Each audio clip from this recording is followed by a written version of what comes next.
सामने लोकसभा चुनाव है और इस बार लोकसभा चुनाव में अररिया से ऑल इंडिया मजलिस इत्तेहादुल मुस्लिमीन भी अपना कैंडिडेट दे रही है।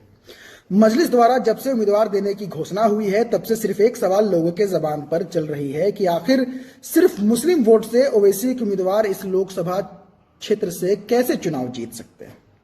एक पहलू से यह उनका वाजिब सवाल है, लेकिन अगर मैं कहूं कि हां सिर्फ और सिर्फ मुस्लिम वोट से भी अररिया लोकसभा सीट आसानी से जीती जा सकती है तो हो सकता है कि आप मेरी बातों पर भरोसा ना करें, लेकिन जो आंकड़े मैं आपको बताने जा रहा हूं उसे आपको धीरज और ध्यान के साथ सुनना होगा।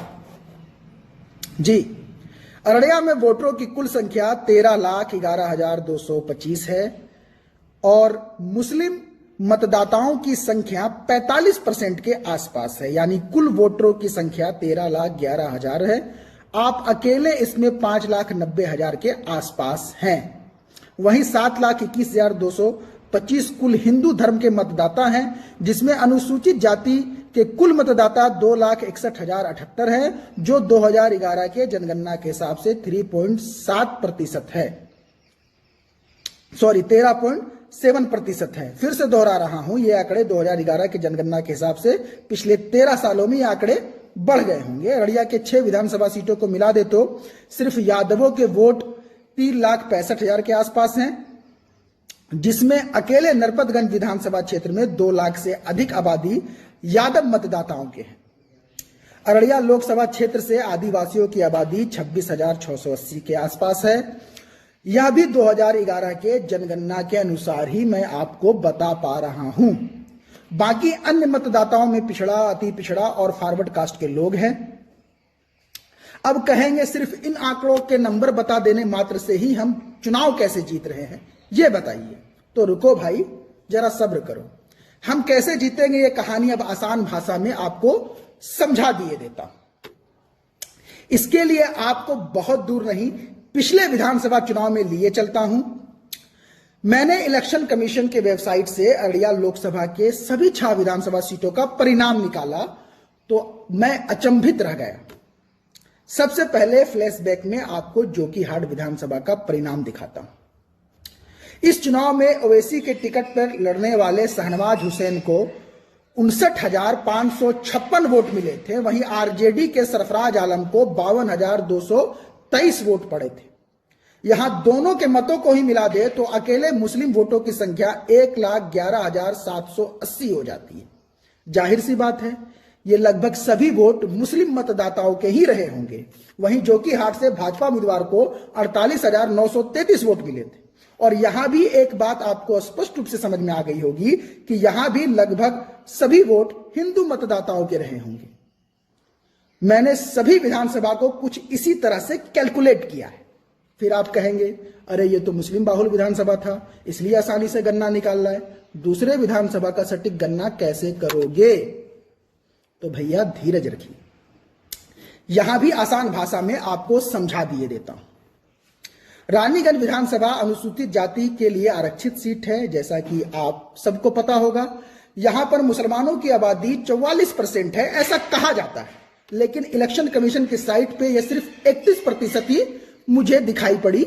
मैं 44% पर नहीं बल्कि आधिकारिक वेबसाइट की मान लेता हूं, तो यानी सिर्फ 31% मुस्लिम मतदाताओं की गणना रखता हूं तो रानीगंज विधानसभा में कुल 3,36,000 वोटों में मुस्लिम मतों का 31% अलग करने पे 1,04,160 वोटों की गिनती मिलती है। यहां 2020 विधानसभा चुनाव में जदयू बीजेपी गठबंधन के उम्मीदवार अचमित ऋषिदेव को 81,901 वोट मिले थे। वहीं राजद के अविनाश मंगलम को 79,557 वोट पड़े थे और लोजपा के उम्मीदवार परमानंद ऋषिदेव को महज 5,000 वोटों से ही संतुष्टि करनी पड़ी थी। वहीं मजलिस की एक महिला उम्मीदवार भी मैदान में थी, जिसे महज 2,000 वोट पड़े थे। यहां समझना यह है कि मतदाता सूची के हिसाब से मुस्लिम वोटर 1 लाख से अधिक है। 1,04,000 मुस्लिम वोटरों में अगर 50% भी मुस्लिम मतदाताओं का रानीगंज विधानसभा में पोल हुआ होगा तो एक मुश्त 50,000 वोट मुसलमानों का आरजेडी को गया। और सबसे जरूरी बात यह समझना है कि रानीगंज विधानसभा क्षेत्र में 3,36,000 कुल मतदाताओं में अनुसूचित जाति के लगभग 75,000 वोटर है और जनजाति के लगभग 15,000 वोटर है। यहां SC ST मतों को मिला दे तो 90,000 वोट हो जाते हैं। दलित आदिवासियों के 50% वोट पोलिंग अगर मान लिया जाए तो कुल 45,000 वोट पोल होता है, जिसमें 5,000 वोट लोजपा कैंडिडेट को चला जाता है और बचे हुए 40,000 वोटों को अगर हम RJD और NDA में बराबर में बांट दे तो पाएंगे कि 79,000 वोट लाने वाले राजद उम्मीदवार को अकेले मुस्लिम दलित मिलाकर कुल 70,000 वोट दे दिए। यह आंकड़े बताते हैं कि 35,000 से अधिक आबादी वाले यादव सहित पिछड़ा, अति पिछड़ा और फॉरवर्ड जातियों को मिलाकर भी ये महज 9,000 वोट ही महागठबंधन उम्मीदवार को दिला सकते हैं। जोकीहाट रानीगंज की तरह ही मैंने यहां भी सभी विधानसभा सीटों का आंकड़ा निकाला है तो पाया कि कुल 6 विधानसभा सीटों पर मुस्लिम मत रानीगंज में 50,000 पड़े, सिकटी में 21,000 पड़े, फारबिसगंज में 76,000 पड़े और नरपतगंज में 33,000 पड़े, अररिया 1,20,000 और जोकीहाट लगभग 1,30,000 वोट पड़े। सभी विधानसभा में पोलिंग हुए मतों को जोड़ देने पर कुल मुस्लिम वोट 4,50,000 हो जाते हैं। वहीं इन सभी विधानसभा सीटों पर हिंदू वोटरों की बात करें तो पाएंगे कि सिकटी में 1,23,000 वोट, रानीगंज में 1,05,000 वोट, फारबिसगंज में 1,15,000 वोट, नरपतगंज में 1,41,000 वोट, अररिया में 55,000 वोट और जोकीहाट विधानसभा में 50,000 वोट। ये सभी विधानसभा के पोलिंग हो गए वोटों को अगर हम जोड़ दें तो कुल 5,79,000 हिंदू वोट पड़े। 5,79,000 हिंदू वोटरों में अगर हम 4.5 लाख मुस्लिम वोटरों को माइनस कर देंगे फिर भी वो 1,39,000 वोटों से चुनाव जीत रहे हैं और हम हार रहे हैं। सही सुना आपने। आंकड़े तो यही कह रहे हैं कि हम 1,39,000 वोटों से चुनाव हार जाएंगे। बस इसी कहानी के भूत ने यह डर बिठा दिया है कि हम अकेले जीत नहीं सकते। लेकिन 5,89,000 हिंदू वोटरों में एक बड़ा ट्विस्ट है जिस पहलू पर हमारी निगाहें नहीं जाती है, वो ये है दलित और आदिवासी वोटर। हमने इन्हें भी 5,89,000 हिंदू वोटरों में शामिल कर दिया है और असली खेला तो यही हुआ है।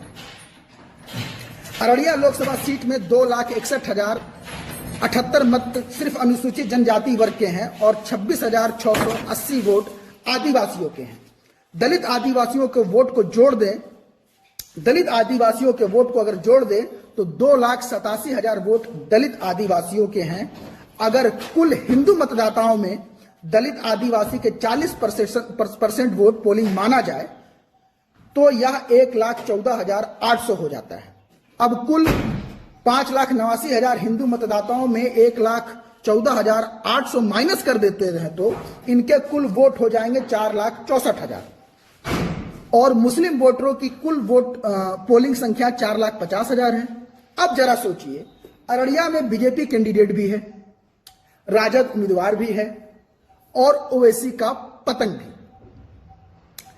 अकेले नरपतगंज विधानसभा में 1,40,000 यादव वोटरों की संख्या है। अकेले नरपतगंज विधानसभा में 1,40,000 वोटरों की संख्या और पूरे लोकसभा क्षेत्र को मिला दे तो 2 लाख से अधिक यादव वोटर हैं। लालू जी और तेजस्वी यादवों के नेता हैं।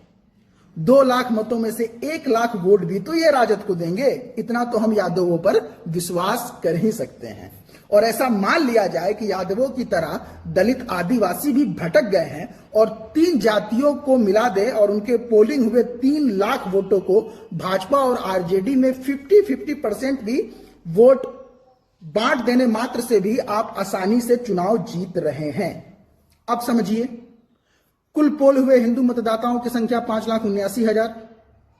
हम सिर्फ यादवों के 1 लाख मत व दलितों के 50,000 वोट मिलाकर आरजेडी को 1.5 लाख वोट दे रहे हैं और अन्य जातियों से महज 20,000 वोट आरजेडी को दे रहे हैं। महज 20,000 वोट ही अन्य जातियों से दे रहे हैं आरजेडी को। आरजेडी को कुल मिलाकर 1,70,000 वोट पड़े। ऐसे में सिर्फ आपको 1,89,000 कुल हिंदू मतदाताओं के वोट को राजद के 1,70,000 वोटों से माइनस करना है। यह वोट माइनस कर देने पर भाजपा के 4,09,000 तक ही वोट रह जाएंगे। फिर याद दिला दूं कि भाजपा के ये 4 लाख वोट यादवों के गुट से 1 लाख वोट देने और दलितों के खाते से 50,000 वोट देने के बाद का आंकड़ा है। और आप अकेले 4,50,000 वोटों को लेकर शीर्ष पर बैठे हुए हैं। अगर अररिया लोकसभा के एक एक मुसलमान को यह बात समझ आ जाए तो नतीजा कुछ इस प्रकार होगा।